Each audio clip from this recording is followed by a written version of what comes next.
S next recombinant DNA technology ಅಥವಾ ಅದನ್ನ ನಾವು ಆರ್ಡಿಎನ್ಎ ಟೆಕ್ನಾಲಜಿ ಅಂತ ಕರಿತೀವಿ. Okay, gene of our interest is isolated from choice or selected organism, is inserted in a vector, clone in host cell in vitro condition is called RDNA technology ಅಂತ ಹೇಳ್ತೀವಿ.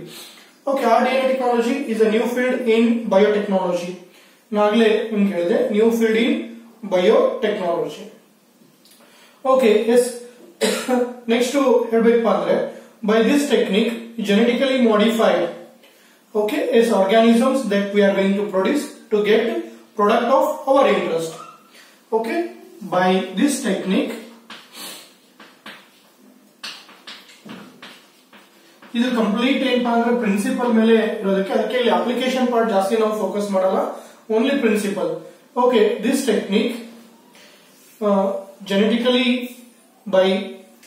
by this technique genetically modified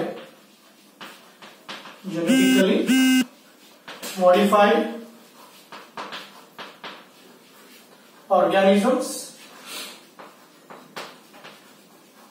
can be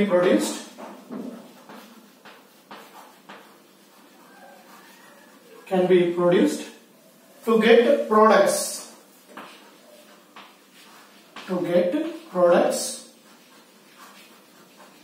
of our interest. Okay, ನಮ್ಗೆ ಬೇಕಾಗಿರುವಂತಹ products ಅನ್ನ ಇನ್ನು produce ಮಾಡಲಿಕ್ಕೆ ನಾವು ಈ technique ಅನ್ನ ಯೂಸ್ ಮಾಡ್ತೀವಿ. ಓಕೆ, ಅದಕ್ಕೆ ಅದರಲ್ಲಿ hybridization of DNA from different sources. Okay, yes here it is hybridization of DNA. It is hybridization of DNA. Hybridization of DNA from different sources. From different sources to get desired genotype.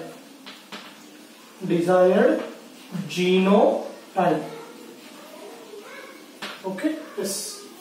ಇನ್ನ next ಇವತ್ತು ಆರ್ಡಿಎನ್ಎ technology ಇಷ್ಟು develop ಆಗಲಿಕ್ಕೆ ಎರಡು inventions ಇಲ್ಲಿ ಕಾರಣ ಇದೆ, ಅಥವಾ ಎರಡು ಆರ್ಗ್ಯಾನಿಸಮ್ ಅಲ್ಲ, ಒಂದು ಆರ್ಗ್ಯಾನಿಸಮ್, ಇನ್ನೊಂದು ಅದರದ್ದು ಪ್ರಾಡಕ್ಟ್, ಅದು ಬಹಳಷ್ಟು ಇಂಪಾರ್ಟೆಂಟ್ ಇಲ್ಲಿ ರೋಲ್ ನ ಪ್ಲೇ ಮಾಡುತ್ತೆ.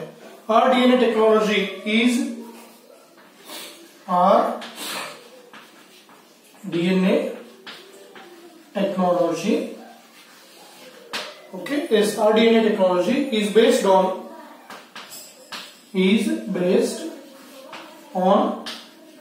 two important inventions ಅಥವಾ two important discoveries ಅಂತ ಹೇಳ್ಬೋದು.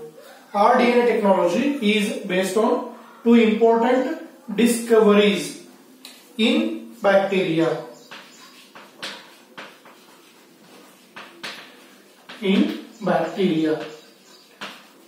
Okay, yes. One, that is presence of plasmids in bacteria. Presence of plasmids in bacteria.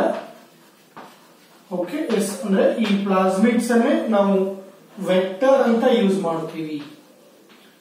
Okay, yes. ಇನ್ನೊಂದು ಇಂಪಾರ್ಟೆಂಟ್ ಹೇಳ್ಬೇಕಪ್ಪ ಅಂತಂದ್ರೆ presence of plasmids in bacteria. Next ಇನ್ನೊಂದು restriction endonuclease enzymes.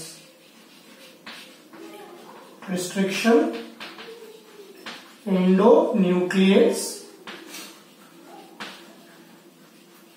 Enzymes. Okay, yes. ಇಷ್ಟು ನಾವೇನಪ್ಪ ಅಂದ್ರೆ introduction ಒಳಗೆ ಹೇಳ್ತೀವಿ. ಇನ್ನು next tools of genetic engineering ಬರುತ್ತೆ, ನೋಡೋಣ. ಲಾಸ್ಟ್ ಇನ್ನೊಂದ್ಸಲ ನೋಡ್ಕೊಳ್ಳೋದಾದ್ರೆ recombinant DNA technology, 1 mark ಕೇಳಿದ್ದಾರೆ. Okay, what do you mean by recombinant DNA technology? Very simple. A gene of our interest is isolated from one organism or choice or selected organism. Okay, that is inserted in vector and cloned in a host cell. Okay, this is again in vitro condition is called RDNA technology ಅಂತ ಹೇಳ್ಬೋದು. Very simple. Gene of our interest can be isolated and that is to be transferred to another organism. in vitro condition, that is called rDNA technology. ಹೆಸರೇ ಹೇಳುತ್ತೆ DNA existing ಇರೋದ್ರೊಳಗೆ recombination ಮಾಡೋದು, recombinant DNA technology.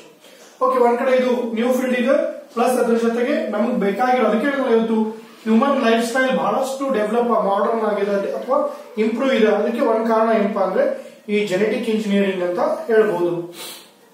Okay, ಇಲ್ಲಿ hybridization of DNA from different sources to get desired genotype. Okay, ಅದಕ್ಕೆ ಅಂದ್ರೆ ಹಿಂದೊಂದ್ ಕಡೆ ನಾವೇನ್ ಕಲ್ತ್ವಿ ಅಂದ್ರೆ gene that play important role in controlling the characters or phenotype.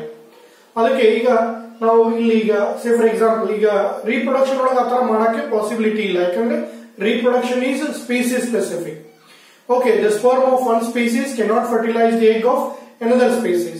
ಈ ತರ ಕಾಂಪ್ಲಿಕೇಶನ್ಸ್ ಇದ್ದಕ್ಕೆ ನಾವೇನ್ ಮಾಡ್ಬಿಟ್ವಿ, ಈಗ ಇಲ್ಲಿ ಜೀನ್ ಟ್ರಾನ್ಸ್ಪ್ಲಾಂಟೇಶನ್, ಜೀನ್ ಅನ್ನ ಟ್ರಾನ್ಸ್ಫರ್ ಮಾಡೋ ಒಂದು ಓಕೆ ಟೆಕ್ನಿಕ್, ಓಕೆ ಸ್ಕಿಲ್, ಅದನ್ನೇ ನಾವು ಇಲ್ಲಿ ಜೆನೆಟಿಕ್ ಇಂಜಿನಿಯರಿಂಗ್ ಅಂತ ಹೇಳ್ಬೋದು.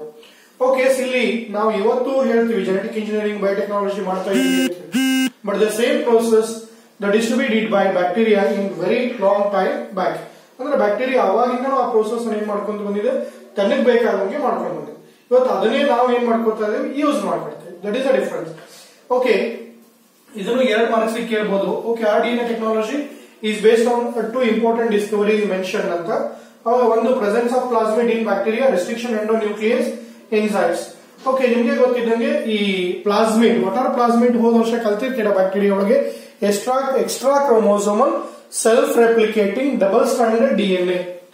Extra chromosomal self-replicating double-stranded closed or circular DNA. Usually that having antibiotic resistance sites irutte. In a restriction endonuclease enzyme, it is completely new. Okay, the enzyme which are used to cleave DNA. Okay, yes. ಮುಂದೆ tools ಒಳಗೆ ಬರುತ್ತೆ, ನೋಡೋಣಂತೆ. ಈಗ there are 3 main techniques in genetic engineering: rDNA technology, gene cloning, gene therapy. ಈಗ ನಾವು first ಹೇಳ್ತಾ ಇರೋದು recombinant DNA technology, ಅದರ definition. ಈ ಕಂಪ್ಲೀಟ್ಲಿ ಇದು ಎದರ ಬೇಸ್ ಮೇಲೆ ಇದೆ ಅಂತ ಹೇಳಿ ಹೇಳಿದೀವಿ. Next we are moving to tools of rDNA technology. ಯಾಕಂದ್ರೆ genetic engineering mandatory human beings ಇಂದ ಅಥವಾ ಹ್ಯೂಮನ್ ಹ್ಯಾಂಡ್ ಇಂದ ಮಾಡೋದು ಅಂದ್ರೆ ಡೈರೆಕ್ಟ್ ಆಗಿ ಮಾಡೋದು ಕಷ್ಟ. ಬಟ್ ಅಲ್ಲಿ ನಾವೇನ್ ಮಾಡ್ತೀವಿ ಅಂತಂದ್ರೆ ಟೂಲ್ಸ್ ಅನ್ನ ಯೂಸ್ ಮಾಡ್ತೀವಿ. Okay, we are going to use different tools, okay, for genetic engineering techniques ಅಥವಾ recombinant DNA technology. ಅದಕ್ಕೆ ಹೇಳಿದ್ರೆ ಇಲ್ಲಿ recombinant DNA technology, genetic engineering almost one or the other way same. Okay, yes, next we are moving to tools of rDNA technology. ಇದನ್ನ exam ಒಳಗೆ ಬಹಳ ಸಲ ಬಂದಿದೆ ನೋಡಿ. ಓಕೆ, ಸ್ಪೆಸಿಫಿಕ್ 1 2 3 4 ಸಾರಿ 5 1 2 3 5 ಮಾರ್ಕ್ಸ್ ಇವರು ಕೇಳಬಹುದು. ಓಕೆ, ಇಲ್ಲಿ 4 ಡಿಫರೆಂಟ್ ಟೂಲ್ಸ್ ಅನ್ನು ಯೂಸ್ ಮಾಡ್ತೀವಿ. ಒಂದನೇದು ಯಾವುದು ಅಂದ್ರೆ ಎನ್ಸೈಮ್ಸ್. ಓಕೆ, ಎಸ್, ಇಲ್ಲಿ ಎನ್ಸೈಮ್ಸ್ ಯಾವ್ದು ಯೂಸ್ ಮಾಡ್ತೀವಿ. ಓಕೆ, ಎಸ್, ಒಂದು ಇಂಪಾರ್ಟೆಂಟ್ REN ಅಂತ ಹೇಳ್ತೀವಿ, ರೆಸ್ಟ್ರಿಕ್ಷನ್ ಎಂಡೋನ್ಯೂಕ್ಲಿಯೇಸ್ ಎಂಜೈಮ್ 1 ಅಂದ್ರೆ DNA ನ ಕಟ್ ಮಾಡ್ಲಿಕ್ಕೆ ಯೂಸ್ ಮಾಡುತ್ತೆ. ನೆಕ್ಸ್ಟ್ DNA ಲೈಗೇಸ್ ಅಂತ ಬರುತ್ತೆ. ಓಕೆ, ಎಸ್, DNA ಲೈಗೇಸ್ ಅಂದ್ರೆ ಈ ಕಟ್ ಆಗಿರುವಂತ DNA ನ ಜಾಯಿನ್ ಮಾಡ್ಲಿಕ್ಕೆ ಲೈಗೇಸಸ್. ಓಕೆ, ಎಸ್, ಇನ್ನ DNA ಪಾಲಿಮರೇಸಸ್.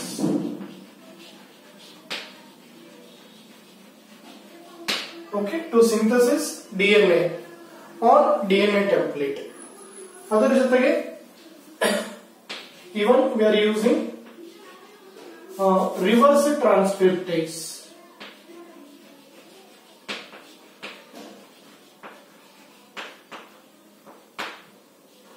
Okay, enzyme used to synthesis DNA on RNA template.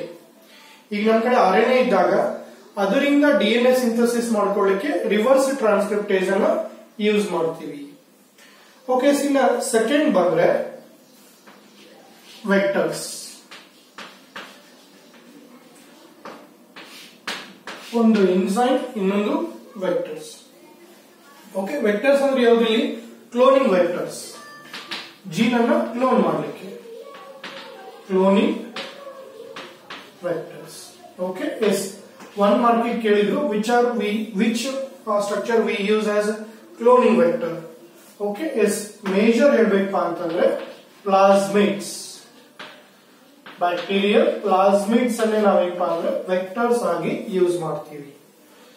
Okay, yes. ಇನ್ನ ಥರ್ಡ್ ಬಂದ್ರೆ ಹೋಸ್ಟ್ ಸೆಲ್. ಈಗ ಪ್ಲಾಸ್ಮಿಡ್ ಇಂಡಿಪೆಂಡೆಂಟ್ ಆಗಿ ಏನೋ ಕೆಲಸ ಮಾಡಕ್ಕಾಗಲ್ಲ. ಅದಕ್ಕೆ ಅಲ್ಲಿ ನಾವೇನ್ ಯೂಸ್ ಮಾಡ್ತೀವಿ, ಸರ್ಟೇನ್ ಆರ್ಗ್ಯಾನಿಸಮ್ ಸೆಲ್ಸ್ ಅನ್ನು ಯೂಸ್ ಮಾಡ್ತೀವಿ. ಅವನೇ ನಾವು ಹೋಸ್ಟ್ ಸೆಲ್ಸ್ ಅಂತ ಕರಿತೀವಿ. ಇನ್ನು ಫೋರ್ತ್ ಬಂದ್ರೆ ಬಯೋರಿಯಾಕ್ಟರ್.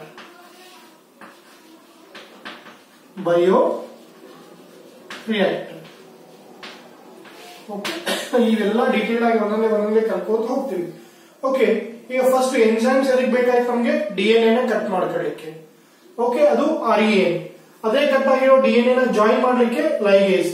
ಪಾಲಿಮರೇಸ್ ಡಿಎನ್ಎ ಇಂದ ಡಿಎನ್ಎ ಸಿಂಥಸಿಸ್ ಮಾಡ್ಲಿಕ್ಕೆ. ರಿವರ್ಸ್ ಟ್ರಾನ್ಸ್ಕ್ರಿಪ್ಟೇಜ್ ಹೆಸರೇ ಹೇಳುತ್ತೆ. ಟ್ರಾನ್ಸ್ಕ್ರಿಪ್ಷನ್ ಅಂದ್ರೆ DNA to RNA. Reverse transcription ಅಂದ್ರೆ RNA ಟು ಡಿಎನ್ಎ. ಅದನ್ನ ಮಾಡುವಂತ ಎನ್ಸೈಮ್ ಅನ್ನೇ ನಾವು ರಿವರ್ಸ್ ಟ್ರಾನ್ಸ್ಕ್ರಿಪ್ಟೇಜ್ ಎನ್ಸೈಮ್ ಅಂತ ಹೇಳ್ತೀವಿ. ಓಕೆ, ಇದು ಐಸೋಲೇಷನ್ ಮಾಡ್ಲಿಕ್ಕೆ, ಡಿಎನ್ಎ ಕಟ್ ಮಾಡ್ಲಿಕ್ಕೆ, ಜೀನ್ ಅನ್ನ ಸಪರೇಟ್ ಮಾಡ್ಕೊಳ್ಳಿಕ್ಕೆ ಬೇಕಾಗಿರೋದು. ಇನ್ನು ಸಪರೇಟ್ ಮಾಡಿರುವಂತಹ ಜೀನ್ ಅನ್ನ ಹಾಕ್ಲಿಕ್ಕೆ ಬೇಕಾಗಿರೋದು ಕ್ಲೋನಿಂಗ್ ವೆಕ್ಟರ್ಸ್. ಈ ವೆಕ್ಟರ್ಸ್ ಅನ್ನ ಹಾಕೋದ್ರಲ್ಲಿ ಹೋಸ್ಟ್ ಸೆಲ್ಸ್. ಈ ಹೋಸ್ಟ್ ಸೆಲ್ಸ್ ಅನ್ನ ಕಲ್ಚರ್ ಮಾಡ್ಬೇಕಲ್ಲ, to get product or to get number of copies of same gene. ಅವಾಗ ನಾವೇನ್ ಮಾಡ್ತೀವಿ, ಬಯೋರಿಯಾಕ್ಟರ್ಸ್ ಅನ್ನ ಯೂಸ್ ಮಾಡ್ತೀವಿ. Okay, yes. ಈಗ ಫಸ್ಟ್ ಒಂದೇದ್ ನೋಡೋಣ, ಯಾವುದು? ಎನ್ಸೈಮ್ಸ್.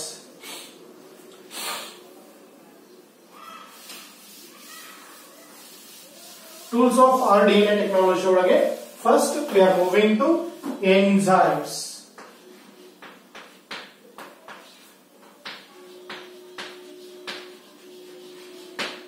ನಾನಂದ್ರೆ ಬಹಳಷ್ಟು ಎನ್ಸೈಮ್ಸ್ ಅನ್ನು ಯೂಸ್ ಮಾಡ್ತೀವಿ. ಅದರೊಳಗೆ ಒನ್ ಬೈ ಒನ್ ನೋಡ್ಕೋತ ಹೋಗೋಣ.